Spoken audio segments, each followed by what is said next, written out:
Brody's Bluebird. Brody, why the fuck do you wear blue at McDonald's? Okay, Brody, sing the song. Bird is the word.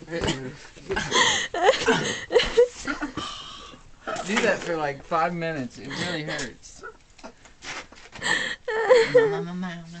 Brody, this is a serious question. Why the hell do you wear blue at McDonald's? I mean, what is blue at McDonald's? The thing at McDonald's just takes bread and Marijuana now because of today. With They had in Spencer's. They had like the McDonald's M, and it said, "I'm smoking it." And it said marijuana. Alright, see. Brody, do the song again. I can't. I can't get off. Marijuana was legalized tomorrow.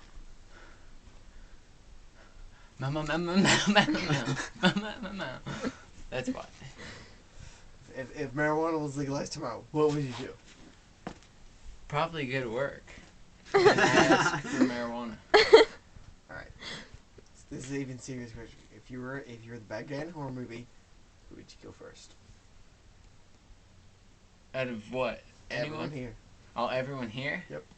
Your ass. Because I'm the most likely going to kill his ass. Brody, please do the song one more I time. can't get